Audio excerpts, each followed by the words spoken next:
Agradecemos ao nosso Pai Celestial, mas essa oportunidade de estarmos aqui na nossa casa tão querida para realizarmos esse estudo tão proveitoso do capítulo 12 do Evangelho. E nós gostaríamos de iniciar sob as bênçãos de Jesus, desejando muita paz ao coração de todos. Nesse capítulo 12, Kardec vai colocar para nós um estudo extraordinário sobre amor aos inimigos. No capítulo anterior, ele cuidou muito bem de falar do amor ao próximo. E em seguida, ele coloca esse capítulo, amai os vossos inimigos. E nos dá uma forma de conduta. Ele explica a necessidade desse amor, esclarece por que Jesus nos remete também a esse amor e nos dá uma fórmula de como nos comportar com os inimigos. Analisa também a situação dos incrédulos com relação a este assunto e dos crentes e de nós espíritas. Então, ele inicia trazendo do Evangelho de Mateus, capítulo 5, essa referência. Aprendeste que foi dito. O item é retribuir o mal com o bem. Aprendeste o que foi dito. Amareis o vosso próximo e odiareis os vossos inimigos. Eu, porém, vos digo, amai os vossos inimigos, fazei bem aos que vos odeiam e orai pelos que vos perseguem e caluniam, a fim de serdes filhos do vosso Pai que está nos céus e que faz se levante o sol para os justos e para os maus, e que chova sobre os justos e os injustos. Porque, se só amardes os que vos amam, qual será a vossa recompensa? Não procedem assim também os publicanos? Se apenas os vossos irmãos saudardes, que com isso fazeis mais do que os outros? Não fazem outro tanto os pagãos? E depois ele continua também numa referência de Mateus. Digo-vos que, se a vossa justiça não for mais abundante do que dos escribas e dos fariseus, não entrareis no reino dos céus. E ele adianta com um registro feito por Lucas. Se somente amardes os que vos amam, que mérito se vos reconhecerá? Uma vez que as pessoas de má vida também amam os que as amam. Se o bem somente o fizerdes aos que vô-lo fazem, que mérito se vos reconhecerá, dado que o mesmo faz a gente de má vida? Se só emprestardes daqueles de quem possais esperar o mesmo favor, que mérito se vos reconhecerá, quando as pessoas de má vida se entreajudam dessa maneira, para oferir a mesma vantagem. Pelo que vos toca, amai os vossos inimigos, fazei bem a todos e auxiliai sem esperar coisa alguma. Então, muito grande será a vossa recompensa, e sereis filhos do Altíssimo, que é bom para os ingratos e até para os maus. Sede, pois, cheios de misericórdia, como cheio de misericórdia é o vosso Deus. Nós vamos então aqui retornar a essa indagação. Não procedem assim também os publicanos? Porque, se só amardes os que vos amam, qual será a vossa recompensa?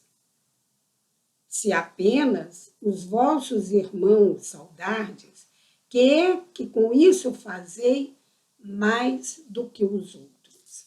Então, nós vamos ficar com essa questão. O que nós fazemos mais do que os outros?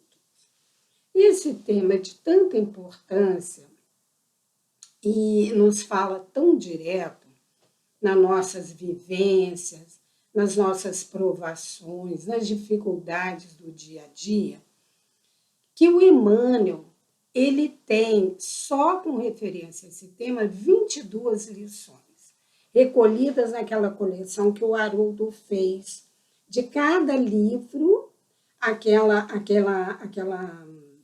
coletânea de Emmanuel sobre Mateus, no livro de Mateus, Lucas, no livro de Lucas, João, todas as lições referentes ao Evangelho de João, no livro de João.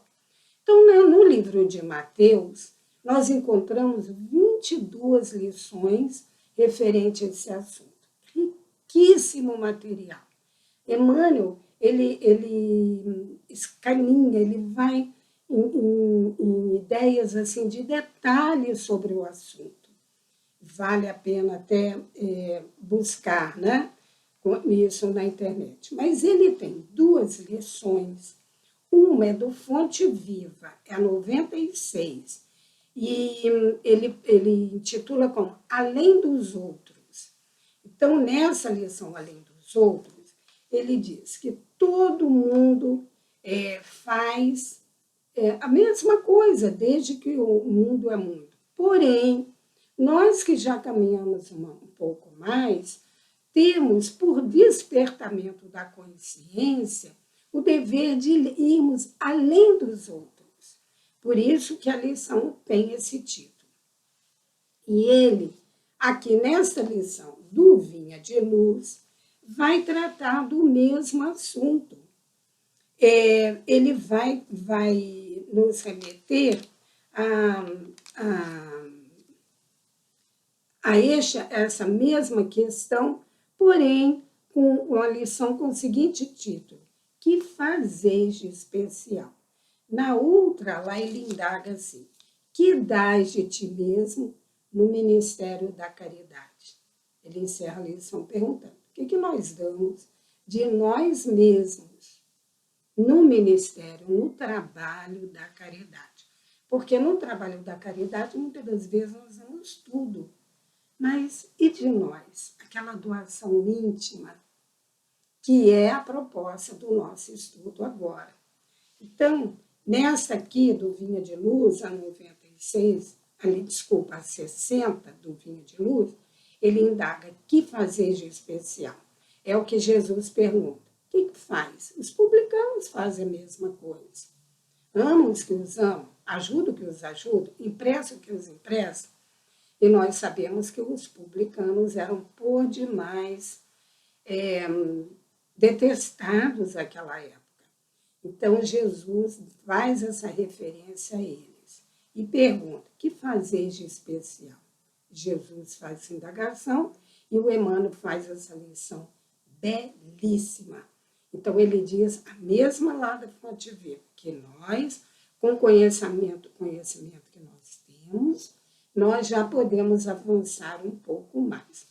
Então, ele diz assim: e verdade, nós que conhecemos o que a doutrina dos espíritos nos esclarece, sabemos que a vida prossegue.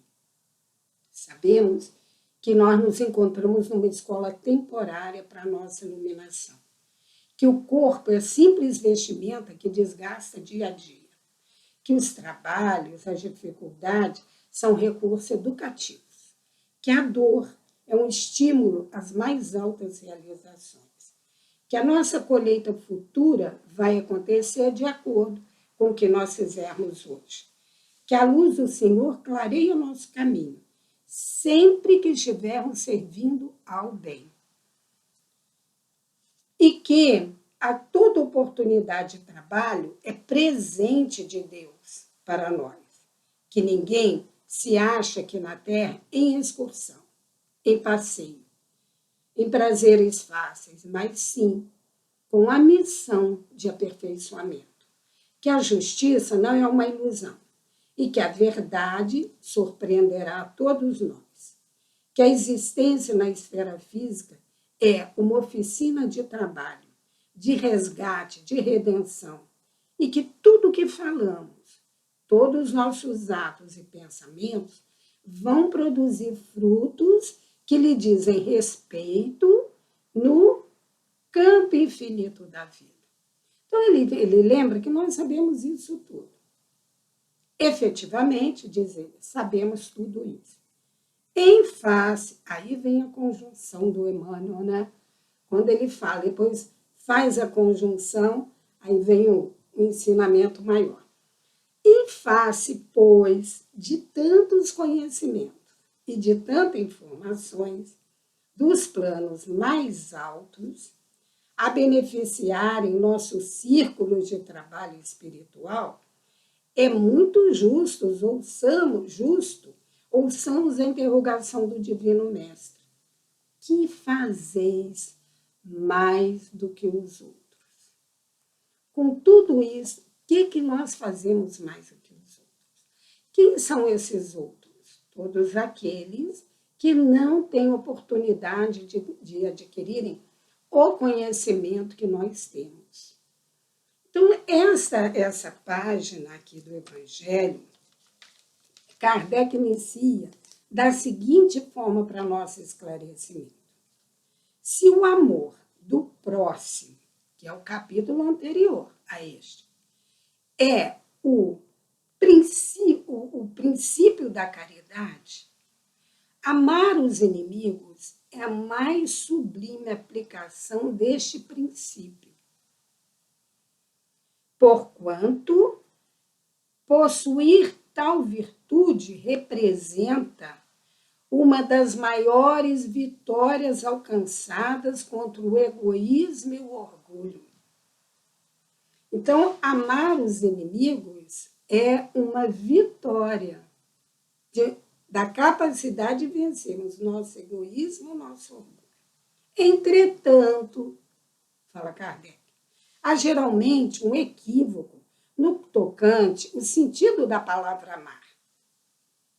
Não pretendeu Jesus, assim falando, que cada um de nós tenha para com o seu inimigo a ternura que dispensa a um amigo. Por quê? Porque a ternura pressupõe confiança. A ternura pressupõe que realmente eu posso depositar a confiança nessa pessoa, sabendo que ela não quer mal a mim e nem a ninguém.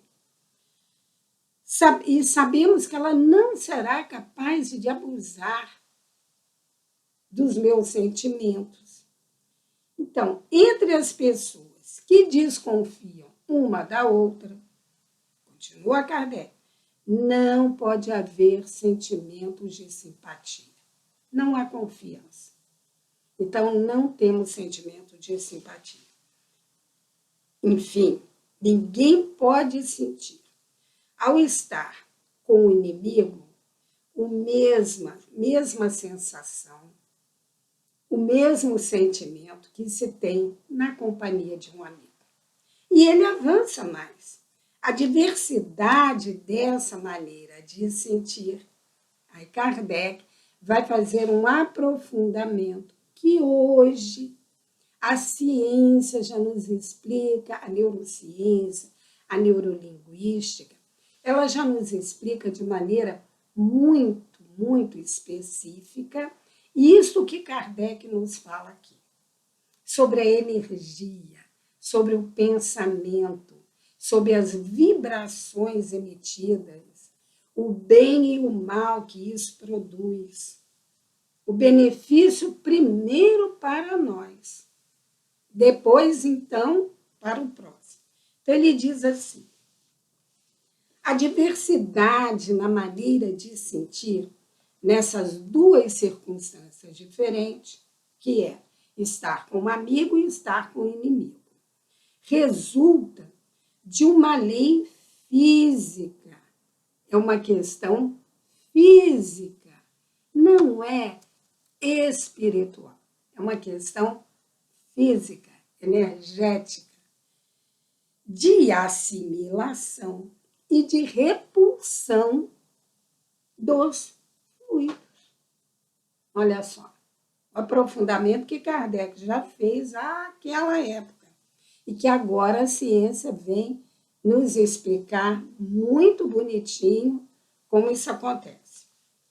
O pensamento malévolo determina uma corrente fluídica que impressiona penosamente. Então, o pensamento ligado ao mal, ele tem um peso muito mal. Não nos beneficia. O pensamento benévolo nos envolve num agradável eflúvio. Então, esse fluido, esse eflúvio, nada mais é do que hoje nós sabemos. As vibrações energéticas que nós despendemos devido à situação que nós vivemos. E anteriormente ele lembra, junto de um amigo e de um inimigo, nós vibramos de maneira diferenciada. Daí, a diferença das sensações que se experimenta a aproximação de um amigo ou de um inimigo. Amar os inimigos não pode, pois, significar, senão, que nenhuma diferença deve estabelecer entre eles e os amigos. Não significa isso. Há uma diferença. E diferença física que nós sensibilizamos. Se este preceito parece de difícil prática, impossível mesmo é apenas por entender-se falsamente que ele manda se dê no coração, assim o amigo como o inimigo, o mesmo lugar. E não, isso não acontece. Né? Uma vez que a pobreza da linguagem humana obriga que nos servamos ao mesmo tempo para exprimir matizes diferentes de um sentimento, a razão cabe estabelecer as diferenças conforme os casos. Muito bem, então ele vai nos primeiro colocar ao entendimento da necessidade do amor ao inimigo. Depois ele vai, conforme nós vimos, nos fazer entender o que se passa quando nós estamos em contato com amigos e inimigos. Tá? E André Luiz, no livro Sinal Verde, a lição 13, olha que magnífico o que André Luiz fala. Quanto mais avança a ciência, e isso foi escrito há 70 anos atrás, hoje nós vemos o que nós falamos com a neurociência, a neurolinguística, nós vemos isso muito bem estudado. Quanto mais avança a ciência médica, mais compreende que o ódio, em forma de vingança, de inveja, o ódio em forma de condenação, de hostilidade e de ressentimento, está na raiz de numerosas doenças. André Luiz fala em 70 anos. E hoje nós vemos a ciência comprovando isso. A raiz de muitos males, de muitas doenças, ela tem lá na raiz dela, tem essa inconformação. O ódio em forma de vingança, em forma de inveja, em forma de condenação, de hostilidade e de ressentimento. E que o único remédio eficaz contra semelhantes calamidades da alma é o específico perdão, o específico do perdão, veículo do amor. Então, tem uma lição da uma palestra da Nete Guimarães, em que ela faz análise do amor sobre a ótica da neurolinguística. É maravilhosa. E ela fala exatamente isso. O amor, a caridade, ela nos salva, ela é salvadora. Salva de tudo, de todos os nossos males físicos, mentais, emocionais. E está aqui André Luiz nos lembrando isso. E Depois, Emmanuel, no livro Ceifa de Luz, lição 48, ele vai falar de um imunizante, que hoje tanto nós estamos, hoje não, sempre precisamos, né? Hoje que nós estamos conscientes, fazendo uso dos imunizantes, mas eles sempre estiveram à nossa disposição e com a mesma importância de sempre. Quando Jesus recomendou amar aos inimigos, estava longe de induzir-nos à convivência com o mal. E sim, nos entregava a fórmula ideal do equilíbrio com a paz da imunização. Olha só, a paz da imunização. Então, quando nós fazemos um trabalho de transformar aquela pessoa que nos traz dificuldade, que não nos aprecia, que nos persegue, que cria obstáculos, desafios para nós, sempre nos transtornando, né, a nossa existência, nós devemos passar, depois desse entendimento, a ter uma convivência de harmonia. Porque, como lembra o Emmanuel, para que a gente tenha a paz como imunizante. Então, essa paz nos tranquiliza, porque fazemos a recomendação de Jesus e entendemos o que nós vamos entender. Nessas lições a que me referi, Emmanuel nos dá, né, a qualificação do inimigo. O que é um inimigo? Ele diz que o inimigo, ele é um professor, ele é um instrutor, ele é aquela pessoa que nos ajuda. Como que um inimigo pode nos ajudar? Nos oferece a oportunidade de nós nos superarmos. E é aquele que nos ensina, que nos dá aquele exercício difícil de superar a nós mesmos. Mas, aí vocês vão perguntar assim, e quando o inimigo está tão próximo, muito próximo de nós, e até dentro do nosso lar? Então, tem um versinho do Silvio Fontoura, ele diz assim, martírio dos mais completos, de espíritos renascentes, é suportar inimigos, os desafetos, com direitos de parentes. Então, ele vem relembrar para nós que realmente é um martírio. É um desafio muito grande. E quase sempre nós nos reunimos em família com aqueles que nós tanto batalhamos, né? Não criamos vínculos amorosos, e sim de desgaste, de incompreensão, de inimizade, de antagonismo. Então, nos reunimos e esses inimigos tomam nomes, né, tão queridos, de pai, de irmão, de sogro, de sogra, de filhos, de esposo, de esposa. E o Silvio vem nos lembrar isso. Mas aí vamos avançar com Kardec. Kardec diz assim, amar os inimigos não é, portanto, ter-lhes afeição que não está na natureza. E isso ele já falou muito bem. Porém, amar os inimigos não é lhes guardar ódio, nem rancor, nem desejo de vingança. Isso aqui é como se fosse um roteiro para nós, né?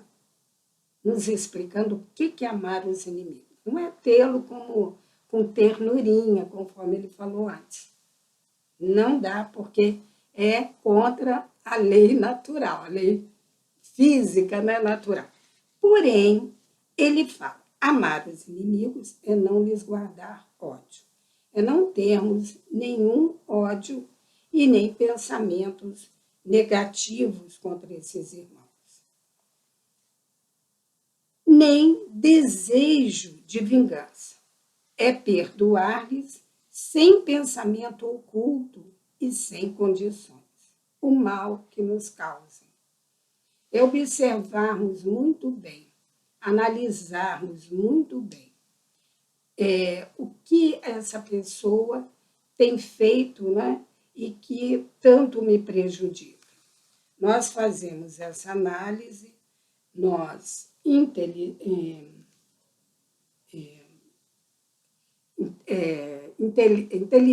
né? Nós compreendemos e procuramos, dessa forma, ter atitudes mais suavizadas, de maior compreensão. Então, é exatamente isso. Não lhes guardar ódio, nem rancor, nem desejo de vingança. É perdoar-lhes, sem pensamento oculto. Porque, às vezes, nós falamos assim, eu perdoo, eu não quero nem falar do assunto, não quero nem pensar na pessoa. Então, nós, às vezes, perdoamos, mas nós temos lá oculto em nós isto que o André Luiz vai falar, isso que nos faz o mal. Então, é o perdão mesmo, com compreensão. Amar os inimigos não é lhes guardar ódio, nem rancor, nem desejo de vingança. É perdoar-lhes sem pensamento oculto e sem condições. Essa condição, o mal que nos causa. E não opor nenhum obstáculo à reconciliação com eles. É outra coisa. Eu perdoo, mas não, deixa ele lá, não quero nem saber. Então, nós não oferecemos nenhuma proposta de aproximação. Não é para ficar amigo, né? De afagos, mas para se ter um convívio de irmãos. Porque Emmanuel, numa das lições, ele fala, o inimigo, lembrando que Deus manda a chuva para os justos e os injustos, o sol para os maus e para os bons. É um irmão nosso, em humanidade, que não pensa como nós, tem um pensamento diferente, vivências diferentes, e que muitas das vezes tem posição mais adiantada que a nossa, já com despertamento. Então, nós precisamos compreender essa necessidade de reconciliação com eles. É desejar-lhe o bem e não o mal.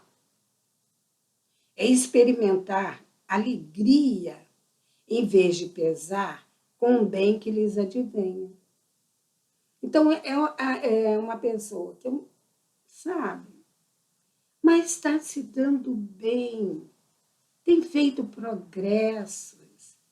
Então, é isso que Allan Kardec vem nos lembrar. Vamos ficar felizes com isso.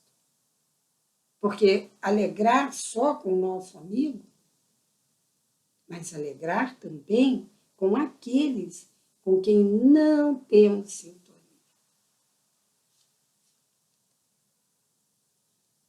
É socorrê-los em se apresentando a ocasião. Surgiu a oportunidade, vamos ajudá-los.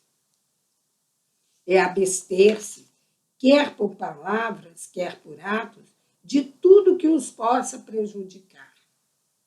É, finalmente, retribuir-lhes sempre o mal com o bem, sem a intenção de os humilhar. Quem assim procede, preenche as condições do mandamento. Amai os vossos inimigos. Então, é um capítulo, um início, porque o capítulo é todo extraordinário, magnífico, que ele vai falar do duelo, do assassino. Então, é magnífico o capítulo.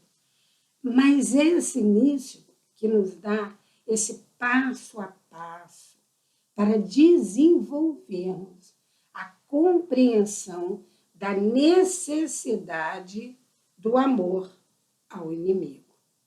Então, é o próprio Emmanuel que diz: cada vez que convertermos um inimigo num irmão, eliminamos um foco vibratório de energias desequilibradas contra nós, melhorando a nossa economia espiritual.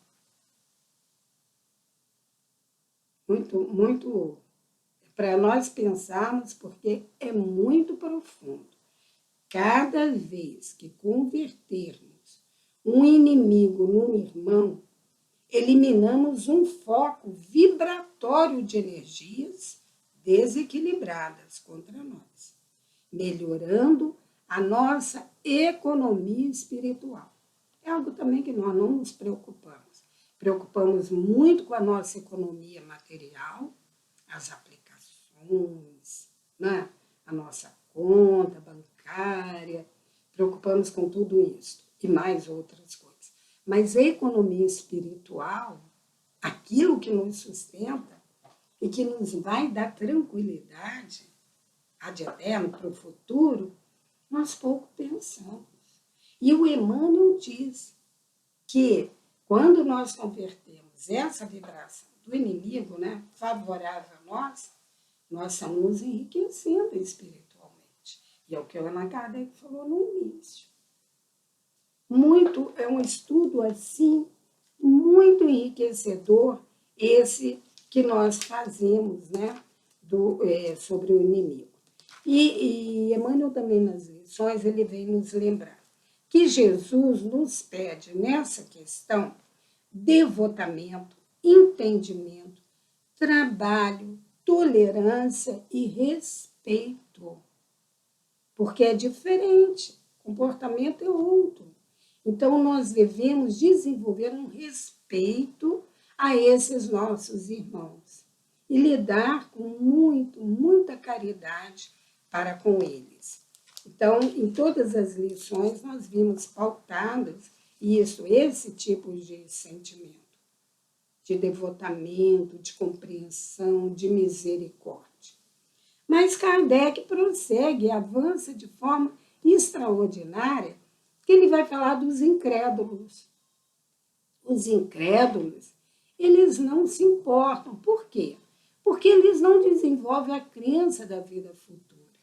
Então, ele não tem isso, então não perdoa, não analisa, que não é o nosso caso, e a consciência fica ali adormecida. E se perdoa, é mais para uma função de se ver em destaque na sociedade, mas não por sinceridade ou por necessidade de se sentir melhor, né? Então, Kardec vai nos falar isso. Mas ele fala do comportamento que devemos ter como crentes e como espíritas. Aí ele diz, para o crente, já no item 4, do capítulo 12, para o crente e para o espírita, muito diversa a maneira de ver. Porque suas vistas se lançam sobre o passado e sobre o futuro, entre os quais a vida atual não passa de um simples ponto. Sabe ele que, pela mesma destinação da Terra, deve esperar topar aí, que nós espíritas sabemos, qual é, né, a classificação nossa do planeta. É um planeta de provas, de desafios. Então, nós vamos topar, como diz Kardec, né, nós vamos encontrar homens maus e perversos, que as maldades com que defrontam fazem parte das provas que lhe cumprem suportar. E o elevado ponto de vista em que se coloca lhe torna menos amargas vicissitudes, quer advenham dos homens, quer das coisas. Então, quando nós, como espírita, compreendemos a razão das nossas provas, este sábado agora fizemos um estudo muito lindo sobre a escolha das provas com os jovens. E ficou muito bem entendido que tudo que nós passamos, escolhemos na condição em que nós estamos, né? Já de espíritos, mas com uma certa lucidez. E que são desafios para o nosso avanço, e que aqui estamos para nossa melhoria espiritual. Então, nós vamos adquirindo, com a doutrina, essa percepção, esse entendimento. Então, nós sabemos que é um planeta de provas e expiação. Isso em todas as circunstâncias, né? Nós temos uma amiga que constrói e ela tem grandes dificuldades. Então, quando as coisas começam a alterar, não dá certo, ela respira e fala: bendito planeta de provas e expiações. Então, ela já compreendeu que nós estamos num lugar de imperfeição e que não podemos exigir perfeição do nosso companheiro, porque nós também não temos. E é isso que Kardec vem nos lembrar. Se não queixa das provas, tampouco deve queixar-se daqueles que produzem essas provas, que são instrumento disso. É o caso da minha amiga, né? Se em vez de se queixar, agradece a Deus, o experimentá-lo, deve também agradecer a mão que lhe dá ensejo de demonstrar a sua paciência e a sua resignação. Então, aqui, Kardec nos remete ao agradecimento a essas pessoas que nos causam tantos sacrifícios, tantas dificuldades. Aí eu lembro da minha amiga, né? Não era espírita, se encantou, tornou-se espírita, e ela fala: eu era tão mais tranquila sem conhecer o espiritismo. Mas por quê? Tem que se trabalhar muito, trabalhar a si próprio. É isso aí. Agradecer a esses que nos possibilitam, que nos dão oportunidade de avanço, de diminuir o nosso orgulho, a nossa vaidade. Essa ideia dispõe naturalmente ao perdão. Bem sabe, além disso, que quanto mais generoso for, mais ele se engrandece aos próprios olhos e se põe fora do ataque dos inimigos. O homem que no mundo ocupa elevada posição não se julga ofendido com os insultos daquele que considera seu inferior. O mesmo se dá com que no mundo moral se eleva acima da humanidade material. Esse compreende que o ódio, o rancor, o aviltaria, o rebaixaria. Ora, para ser superior ao seu adversário, precisa que tenha a alma maior, mais nobre, mais generosa do que o adversário. É maravilhoso esse estudo. Kardec encerra assim. E nós também, né? Já encerramos nessa oportunidade curtinha desse entendimento maior dessa doutrina. Quanta liberdade, quanta saúde, quanto bem-estar, quanto movimento de paz, movimento de tranquilidade o Espiritismo nos fornece num estudo desse. Então, vamos refletir, agradecer a Jesus, a Kardec, que com tanto carinho prepara todo o Evangelho seguidinho ali preparado para o nosso entendimento, para a nossa autoavaliação, nosso autoconhecimento. Que Jesus nos abençoe, que Maria de Nazaré nos envolva com seu manto luminoso e que possamos ter cada vez mais disposição de ir criando em nós condição de cada instante mais, estarmos fortalecidos espiritualmente. E que Deus nos abençoe hoje e sempre. Que assim seja.